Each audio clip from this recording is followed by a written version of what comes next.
Veronica.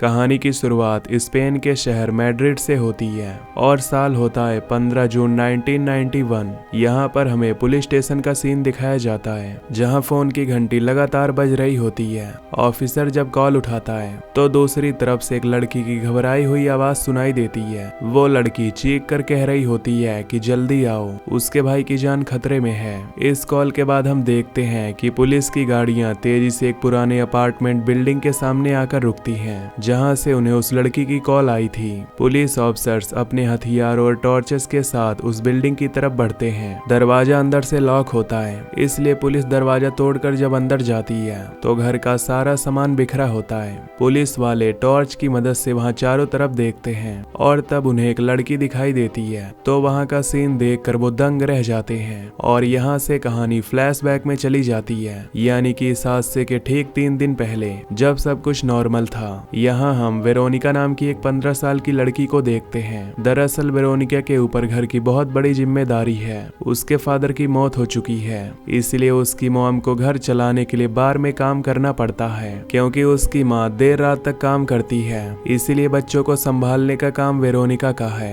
अब Veronica अपने छोटे भाई बहनों को स्कूल के लिए तैयार करती है और जब वो स्कूल पहुंचती है तो वहाँ का माहौल थोड़ा अलग होता है। क्लास में टीचर बच्चों को बताती है कि आज सूर्य ग्रहण है, यानी सोलर इक्लिप्स होने वाला है। टीचर बोर्ड पर समझाती है कि पुराने जमाने में लोग इस दिन को बहुत अजीब मानते थे। कहा जाता है कि ग्रहण के वक्त अंधेरा होने पर बुरी ताकतों को बुलाना आसान होता है। टीचर बताती है कि पिछले जमाने में लोग इंसानों की बलियां दिया करते थे ताकि उन ताकतों को खुश कर सकें। ये सुनकर सारे बच्चे बहुत एक्साइटेड होते हैं। वो स्कूल की छत पर जाकर इक्लिप्स देखने की तैयारी करते हैं, लेकिन वेरोनिका का प्लान कुछ और ही होता है। वो छत पर जाने के बजाय बेसमेंट की तरफ जाती है। वेरोनिका के साथ उसकी 2 खास सहेलियां रोज और डायना भी जाती हैं। इन तीनों के पास एक बैग है जिसमें उन्होंने कुछ छुपा रखा है और वो चुपके से ही नीचे जाती हैं। स्कूल के बेसमेंट में बहुत अंधेरा होता है, जिसके बाद हमें दिखाया जाता है कि वेरोनिका अपने बैग से एक वीजा बोर्ड निकालती है। ये बोर्ड आत्माओं से बात करने के लिए यूज किया जाता है, जिसमें लेटर्स और नंबर्स लिखे होते हैं। दरअसल वेरोनिका अपने फादर की आत्मा से बात करना चाहती है, जिनकी मौत हाल ही में हुई है।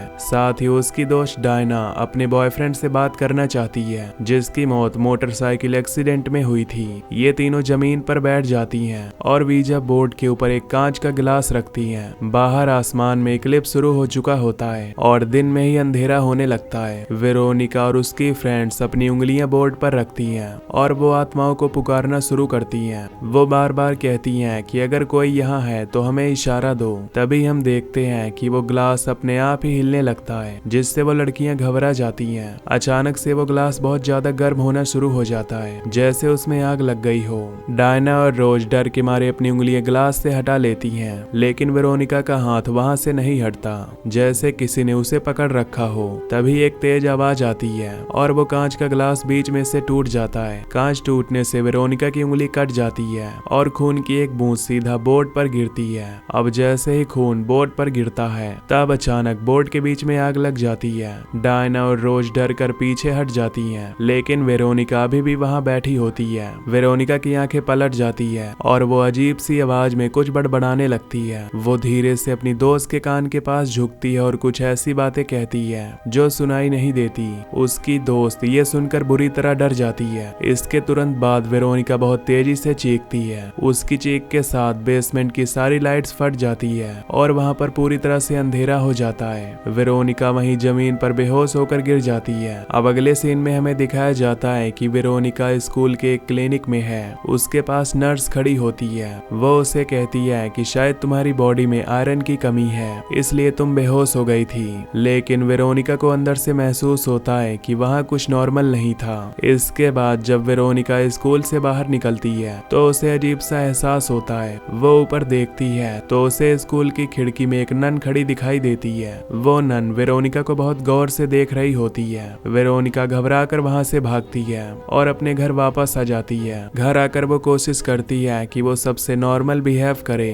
ताकि उसकी मॉम को पता ना चले कि उसके साथ क्या हुआ था। लेकिन जब वो खाना खाने बैठती है तो उसे लगता है कि वो अपना हाथ हिला नहीं पा रही। उसे ऐसा महसूस होता है जैसे किसी ताकत ने उसका हाथ पकड़ रखा है। वो वो जबरदस्ती खाना मुंह में डालने की कोशिश करती है, लेकिन वो चबा नहीं पाती। यहाँ पर हम देखते हैं कि वेरोनिका के शरीर पर अजीब से निशान बन गए हैं। ये निशान ऐसे लग रहे होते हैं जैसे किसी जानवर के पंजों के निशान हो या किसी ने नोचा हो। रात को जब वो अपने बिस्तर पर लेटती है तो उसे पूरे घर में अजीब आवाजें सुनाई देती है, कभी किसी के चलने की आवाज तो कभी किसी के सांस लेने की आवाज। वेरोनिका डर के मारे अपनी चादर ओढ़ लेती है, लेकिन उसे लगता है कि कोई उसके पास खड़ा है। अगले दिन वेरोनिका जब अपने छोटे भाई को नहलाने के लिए बाथरूम में ले जाती है, तभी वेरोनिका को ड्राइंग रूम से कुछ गिरने की आवाज आती है। वो जब देखने के लिए बाहर जाती है तो वहाँ का सीन उसे हैरान कर देता है। छत पर लगा हुआ भारी झूमर अपने आप ही जोर जोर से हिलने लगता है। लाइट अपने आप ही ऑन ऑफ हो रही होती है, जैसे कोई उन्हें कंट्रोल कर रहा हो। अब इससे पहले कि वेरोनिका कुछ समझ पाती,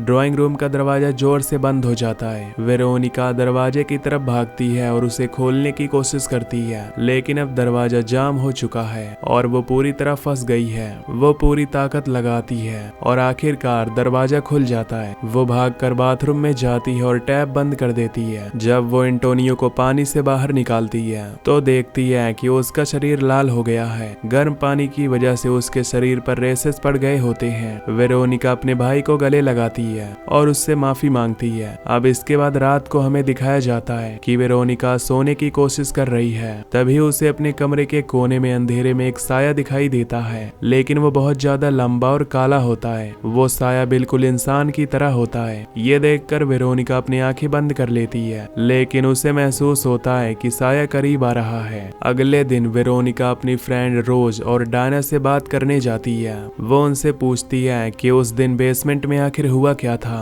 लेकिन उसकी दोस्त उससे बात करने से डर रही होती है। वो वेरोनिका को इग्नोर करके वहां से चली जाती है, जिसके बाद वेरोनिका फैसला करती है कि वो खुद पता लगाएगी कि उसके साथ क्या हुआ था। वो वापस स्कूल के बेसमेंट में जाती है जहां उन्होंने वो खेल खेला था। वहां उसे वो नन मिलती है जो उसे उस दिन खिड़की से देख रही थी। यहाँ हमें पता चलता है कि इस नन का नाम सिस्टर डेथ है और वो देख नहीं सकती, लेकिन वो ऐसी चीजें देख सकती है जो आम लोग नहीं देख सकते। वो वेरोनिका के पास आती है और उसके चेहरे को छूकर महसूस करती है। वो वेरोनिका को बताती है कि तुम्हारे साथ कोई साया है। वो कहती है कि जब तुमने बोर्ड यूज किया था तो तुमने किसी दरवाजे को खोल दिया है और अब एक बुरी आत्मा तुम्हारी बॉडी पर कब्जा करने की कोशिश कर रही है। सिस्टर कोशिश करती है कि वो वेरोनिका के अंदर से उस साये को निकाल सके। वो कुछ होली लाइंस पढ़ती है, लेकिन वो साया बहुत ताकतवर होता है, जिसके बाद वो वेरोनिका से कहती है कि मैं कुछ नहीं कर सकती। सिस्टर डेथ उसे समझाती है कि जब हम किसी आत्मा को बुलाते हैं तो उसे वापस भेजना जरूरी है। तुमने और तुम्हारे दोस्तों ने उस आत्मा को गुड बाय नहीं कहा, इसलिए वो यहीं फंस गई। वो आत्मा अब तुम्हारे साथ है और वो तुम्हें और तुम्हारी फैमिली को नुकसान पहुंचाना चाहती है। नन वेरोनिका को वार्निंग देती है कि तुम्हें अपने भाई बहनों का ख्याल रखना होगा। ये सुनकर वेरोनिका बुरी तरह घबरा जाती है और भागकर अपने घर जाती है। घर आकर वेरोनिका एक किताब निकालती है जिसमें प्रोटेक्शन के सिंबल्स बने होते हैं। वो उन सिंबल्स को कॉपी करती है और घर के हर दीवार और दरवाजे पर बना देती है। दरअसल वो ऐसा इसीलिए कर रही होती है ताकि वो बुरी आत्मा उसके भाई बहनों के कमरों में ना जा सके। उसी रात जब वेरोनिका छत पर कपड़े सुखा रही होती है, तभी उसे कुछ महसूस होता है। वो सामने वाली बिल्डिंग की तरफ देखती है तो वहाँ उसे वही काला साया दिखाई देता है। वो साया वहाँ खड़ा होकर वेरोनिका को घूर रहा होता है और फिर वहाँ से गायब हो जाता है। वेरोनिका को एहसास होता है कि वो साया अब घर के अंदर आ चुका है। वो दौड़कर अपने भाई के कमरे में जाती है। वहाँ पहुंचकर वो देखती है कि दीवार पर वही बड़ा सा काला साया मौजूद है। वो साया धीरे धीरे एंटोनियो के बिस्तर की तरफ बढ़ रहा होता है। वेरोनिका चिल्लाती है और उस साये को रोकने की कोशिश करती है, लेकिन वो साया वेरोनिका के बनाए हुए सारे प्योर निशानों को जला देता है। इसके बाद वो साया सोते हुए एंटोनियो पर हमला करता है और उसे दबोच लेता है। वेरोनिका बीच में आती है और मुश्किल से अपने भाई को उठाती है। एंटोनियो नींद से जागता है और रोते हुए कहता है कि तुम मुझे क्यों मार रही हो। दरअसल एंटोनियो को लगता है कि वेरोनिका ही उस पर हमला कर रही थी। वेरोनिका इस बात से और भी ज्यादा डर जाती है कि उसका भाई उसे ही गलत समझ रहा है, जिसके बाद वो तय करती है कि अब वो बच्चों को अकेले नहीं छोड़ेगी। वो सारे भाई बहनों को अपने कमरे में ले आती है और अपने साथ सुलाती है। रात के टाइम जब सब सो रहे होते हैं तब वेरोनिका जाग रही होती है। तभी उसे दरवाजे के पीछे से किसी के चिल्लाने की आवाज आती है। वो देखती है कि दरवाजे के नीचे से परछाइयां अंदर आ रही हैं। वेरोनिका डर के मारे हाथ में क्रॉस पकड़ लेती है। उसके भाई बहन भी उठ जाते हैं और डर कर वेरोनिका के पीछे छुप जाते हैं। तभी दरवाजा धीरे धीरे खुलता है और एक लंबा साया अंदर आता है। अब वेरोनिका चीखने वाली होती है कि तभी लाइट ऑन हो जाती है और वो देखती है कि सामने उनकी मॉम खड़ी है जो अभी काम से वापस आई है। वेरोनिका की मॉम उसे बच्चों के साथ जागता देखकर बहुत गुस्सा हो जाती है। वो वेरोनिका को डांटती है कि तुम इन बच्चों को डरा रही हो और सोने नहीं दे रही। वेरोनिका अपनी मॉम को सच नहीं बता पाती क्योंकि उसे पता है कि वो यकीन नहीं करेंगी। उनकी मॉम सबको सुला देती है और लाइट्स ऑफ कर देती है, लेकिन वेरोनिका को अभी भी डर लग रहा होता है। और जब वेरोनिका की आंख लग जाती है तो उसे एक बहुत ही खतरनाक सपना आता है। सपने में वो देखती है कि उसके शरीर से खून बह रहा है और वो चीख रही है। वो उठ जाती है और देखती है कि उसका बिस्तर खून से भरा हुआ है, जिसके बाद उसे पता चलता है कि उसका पहला पीरियड है जो शुरू हो चुका है। वो जल्दी से उठती है और अपने गद्दे को साफ करने की कोशिश करती है और जब वो गद्दे को पलटती है तो नीचे का सीन देखकर उसके होश उड़ जाते हैं। गद्दे के नीचे जलने के गहरे निशान होते हैं जो कि एक इंसान के शक्ल के थे। ऐसा लग रहा होता है जैसे कोई जलता हुआ इंसान उस गद्दे पर लेटा हुआ था। वो भागकर अपने भाई बहनों के गद्दे को चेक करती है। उन सब के गद्दों के नीचे भी वही जलने के निशान होते हैं और वेरोनिका समझ जाती है कि वो आत्मा उनके बिस्तरों तक पहुंच चुकी है और उसे जल्द ही कुछ करना होगा। वो दोबारा स्कूल पहुंचती है और सिस्टर के पास जाती है। वो उसे कहती है कि मेरी मदद करो, वो आत्मा उसकी फैमिली को मार देगी। सिस्टर अपना काला चश्मा उतारती है और अपनी सफेद आंखें दिखाती है। वो बताती है कि बचपन में उन्हें भी ये साए दिखते थे। उसने इन साए से बचने के लिए अपनी आंखें फोड़ ली थी, लेकिन ये साए आंखों से नहीं बल्कि दिमाग से दिखते हैं। सिस्टर वेरोनिका को एक आखिरी रास्ता बताती है। वो कहती है कि तुम्हें उस दरवाजे को बंद करना होगा जो तुमने खोला था। तुम्हें फिर से वीजा बोर्ड पर बैठना होगा और उस आत्मा को बुलाकर गुड बाय कहना होगा। तभी वो आत्मा अपनी दुनिया में वापस जाएगी और तुम्हारा पीछा छोड़ेगी। ये सुनकर वेरोनिका को उम्मीद दिखती है और वो हाँ कर देती है।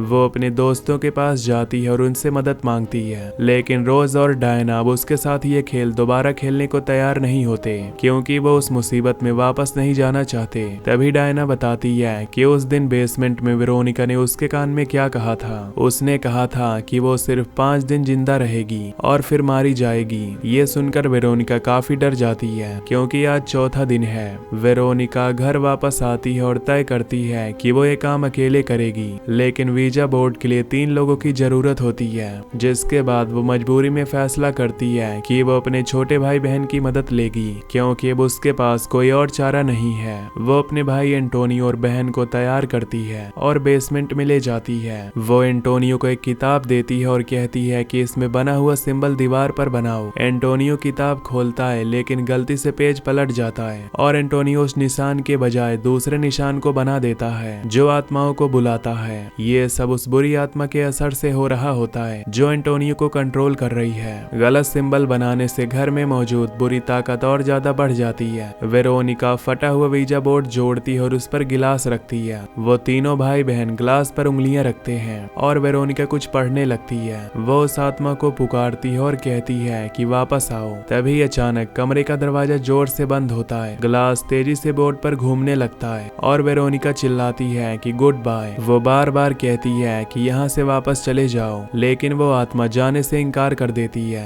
और बोर्ड पर नो लिखा आता है। तभी वो ग्लास अपने आप ही बोर्ड से उतरकर दरवाजे की तरफ लुढ़क जाता है। घर की सारी लाइट्स फ्यूज हो जाती है। ये देखकर वेरोनिका पूरी तरह से डर जाती है और वो बच्चों को लेकर भागने की कोशिश करती है। वो पुलिस को कॉल करती है और वही बात कहती है जो शुरुआत में हमने सुनी थी। कॉल करने के बाद वेरोनिका देखती है कि उसका भाई एंटोनियो वहाँ नहीं है। वो बहुत डर जाती है और पूरे घर में एंटोनियो को आवाज देती है। तभी उसे ऊपर से एंटोनियो के रोने की आवाज आती है और वो सीढ़ियां चढ़कर ऊपर जाती है। वो किसी तरह एंटोनियो को छुड़ाती है और उसे गोद में लेकर बाथरूम में छुप जाती है और दरवाजा बंद करके आईने के सामने खड़ी हो जाती है। अब जब वो आईने में देखती है तो आईने में वेरोनिका अकेली खड़ी होती है, यानी कि एंटोनियो सिर्फ उसका वहम था। एंटोनियो अभी भी उस आत्मा के पास है। ये देखकर वेरोनिका डर जाती है और जब वो हॉल में पहुंचती है तो सारा सामान हवा में उड़ रहा होता है। वेरोनिका क्लोजेट के पास जाती है जहां उसका भाई छुपा होता है। तभी वेरोनिका की नजर सामने वाले टूटे हुए शीशे पर पड़ती करती है। शीशे में उसे अपने चेहरे की जगह वो काला खौफनाक साया दिखता है और तब वेरोनिका को पूरी सच्चाई समझ में आ जाती है। दरअसल वो बुरी आत्मा घर में किसी और चीज में नहीं बल्कि खुद वेरोनिका के अंदर है। अभी तक जितने भी हमले हो रहे थे वो सब असल में वेरोनिका ही कर रही थी। उस आत्मा ने वेरोनिका के शरीर और दिमाग पर कब्जा कर लिया था और वेरोनिका असल में खुद ही अपने भाई को मारने जा रही थी और साथ ही एंटोनियो के शरीर पर जो निशान थे वो वेरोनिका के हाथों के ही थे। ये एहसास होते ही वेरोनिका पूरी तरह से टूट जाती है क्योंकि वो आत्मा उसके जरिए उसकी भाई बहनों को मार देगी। अपनी फैमिली को बचाने के लिए वेरोनिका पर गिरा हुआ कांच का टुकड़ा उठाती है और अपना गला काटने की कोशिश करती है, लेकिन वो आत्मा उसे ऐसा करने से रोक देती है और उसे हवा में उठा लेती है। तभी उसी वक्त पुलिस वाले दरवाजा तोड़कर घर के अंदर दाखिल होते हैं। वो देखते हैं कि वेरोनिका हवा में लटकी हुई है। पुलिस वाले ये देखकर अपनी जगह जम जाते हैं और उन्हें कुछ समझ नहीं आता कि ये क्या हो रहा है और अगले पल वेरोनिका जमीन पर गिर जाती है और बेहोश हो जाती है। पुलिस वाले उसे उठाते हैं और उसे हॉस्पिटल में एडमिट किया जाता है। घर में अब पूरी तरह से सन्नाटा और डिटेक्टिव पूरे घर की जांच कर रहा होता है। वो देखता है कि हर जगह तबाही मची हुई है और अजीब निशान बने हुए हैं। तभी दीवार पर लगी वेरोनिका की एक फोटो अपने आप ही गिर जाती है और उसमें आग लग जाती है। तभी डिटेक्टिव के पास हॉस्पिटल से कॉल आता है कि वेरोनिका की अब मौत हो गई है। ये देखकर डिटेक्टिव हैरान रह जाता है और उसे समझ नहीं आता क्योंकि ये हादसा काफी अजीब था और साइंस के पास भी इसका कोई जवाब नहीं था। 5 साल बाद हम देखते हैं कि वो डिटेक्टिव अपनी रिपोर्ट कंप्लीट कर रहा है। वो फाइल में लिखता है कि ये केस अनएक्सप्लेन्ड है। वो पहली बार ऑफिशियल पुलिस रिपोर्ट में पैरानॉर्मल एक्टिविटी का जिक्र करता है और ये स्पेन की हिस्ट्री में पहला केस था जहां पुलिस ने पैरानॉर्मल की बातों को माना था और ये मूवी भी उसी सच्चे हादसे पर बनी है और इसी के साथ ये मूवी यहीं पर एंड हो जाती है। तो दोस्तों अगर आपको ये एक्सप्लेनेशन पसंद आई हो तो वीडियो को लाइक और चैनल को सब्सक्राइब कर देना। Till then take care, love you, bye bye.